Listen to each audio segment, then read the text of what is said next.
Shalom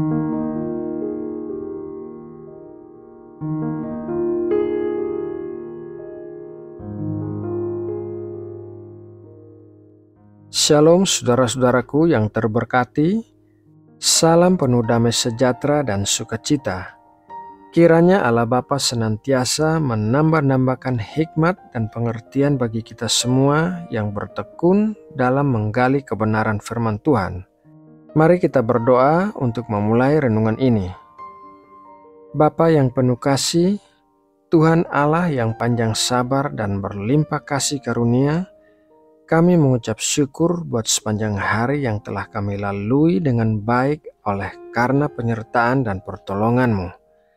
Terima kasih karena tangan-Mu senantiasa menuntun kami dalam setiap langkah kami. Sekarang sebelum kami beristirahat, kami mau memberikan waktu terbaik kami untuk duduk diam di bawah kaki-Mu dan merenungkan firman-Mu. Berbicaralah ya Bapa, dan berikanlah kami telinga yang mendengar seperti seorang murid dan hati yang mengerti akan kebenaran firman-Mu. Berikanlah kami keberanian dan kekuatan untuk bisa melakukan firman-Mu dengan penuh ketaatan. Terima kasih Bapa, dalam nama Tuhan Yesus Kristus kami berdoa dan mengucap syukur.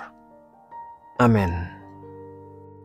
Saudaraku, ketika kita menuang sebotol air ke dalam gelas, maka air di dalam botol itu akan berkurang. Namun, dalam prinsip kerajaan sorga, air yang telah berkurang karena dituang justru akan ditambahkan lagi oleh Allah. Apabila air itu tidak dituang, maka tidak akan ada penambahan. Prinsip ini bisa kita pelajari dari kisah seorang kaya dalam Lukas 12. Mari kita membaca kisahnya. Lukas 12 ayat 13-15. Seorang dari orang banyak itu berkata kepada Yesus, "Guru, katakanlah kepada saudaraku supaya ia berbagi warisan dengan aku." Tetapi Yesus berkata kepadanya, "Saudara, siapakah yang telah mengangkat aku menjadi hakim atau pengantara atas kamu?"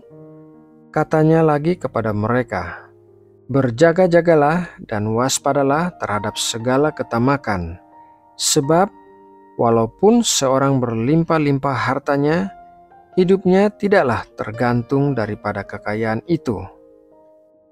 Tuhan Yesus sedang mengajar ribuan orang ketika tiba-tiba ada seorang yang meminta Tuhan Yesus mengatakan kepada saudaranya agar berbagi warisan dengannya. Tuhan Yesus menjawabnya dengan peringatan agar berjaga-jaga dan waspada terhadap segala ketamakan. Kemudian Tuhan Yesus memberikan sebuah perumpamaan yang akan kita baca dalam ayat selanjutnya. Lukas 12 ayat 16-21. Kemudian ia mengatakan kepada mereka suatu perumpamaan. Katanya, "Ada seorang kaya, tanahnya berlimpah-limpah hasilnya. Ia bertanya dalam hatinya, 'Apakah yang harus aku perbuat? Sebab aku tidak mempunyai tempat di mana aku dapat menyimpan hasil tanahku.' Lalu katanya, 'Inilah yang akan aku perbuat. Aku akan merombak lumbung-lumbungku dan aku akan mendirikan yang lebih besar dan aku akan menyimpan di dalamnya segala gandum dan barang-barangku. Sesudah itu aku akan berkata kepada jiwaku, jiwaku, ada padamu banyak barang tertimbun untuk bertahun-tahun lamanya. Beristirahatlah, makanlah, minumlah, dan bersenang-senanglah.' Tetapi firman Allah kepadanya, 'Hai engkau orang bodoh, pada malam ini juga jiwamu akan diambil daripadamu, dan apa yang telah kau sediakan, untuk siapakah itu nanti?' Demikianlah jadinya dengan orang yang mengumpulkan harta bagi dirinya sendiri, jikalau ia tidak kaya di hadapan Allah." Dari kisah itu, kita bisa belajar bahwa orang kaya itu disebut orang bodoh bukan karena ia kaya, namun karena ia berpikir bahwa kekayaannya adalah miliknya sendiri. Ia berusaha untuk menyimpan kekayaannya bagi dirinya sendiri tanpa mau berbagi dengan orang lain. Dalam ayat yang terakhir dikatakan bahwa orang yang mengumpulkan harta bagi dirinya sendiri tidak kaya di hadapan Allah. Kebalikannya adalah orang yang membagikan hartanya kepada orang lain kaya di hadapan Allah. Allah adalah seorang pemberi dan Ia senang pada orang-orang yang juga pemberi. Karena dengan memberikan kepada orang lain, kita telah menunjukkan kasih dan belas kasihan. Kita memberi bukan agar mendapatkan pengembalian, tetapi karena ada sukacita dalam tindakan memberi itu.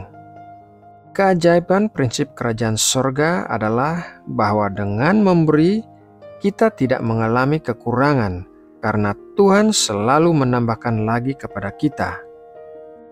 Meskipun kisah tersebut adalah tentang harta, namun apa yang bisa kita berikan kepada orang lain tidak selalu berupa barang material atau harta, melainkan kita bisa membagikan sukacita, penghiburan, pengharapan, nasihat, dan lain sebagainya. Ketika kita membagikan hal yang kita miliki kepada orang lain dengan tulus hati dan bersukacita, maka Tuhan selalu menambahkan hal itu kepada kita, bahkan berlipat ganda dari apa yang kita berikan. Saudara yang terkasih, demikianlah renungan malam ini dan semoga memberkati dan menguatkan kita semua. Mari kita berdoa untuk menutup renungan ini. Bapa kami yang ada di dalam sorga yang kudus, terima kasih atas berkat firman-Mu malam ini. Kiranya kami dapat menjadi orang-orang yang memiliki kasih dan belas kasihan kepada orang lain, serta menemukan sukacita dalam membagikan apa yang kami miliki kepada orang lain. Terima kasih karena Engkau telah mengajarkan kami untuk tidak egois, yaitu menyimpan segala sesuatu yang kami miliki bagi diri kami sendiri. Sebentar lagi kami akan beristirahat. Kami memohon Engkau memberkati kami dengan tidur yang nyenyak di sepanjang malam, dengan damai sejahtera-Mu di dalam hati dan pikiran kami. Kami juga memohon perlindungan-Mu agar kami terhindar dari segala sesuatu yang jahat. Terima kasih Bapa.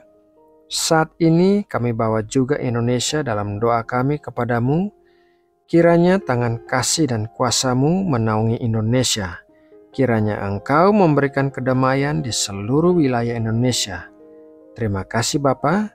Dalam nama Tuhan Yesus Kristus, kami berdoa dan mengucap syukur. Amin.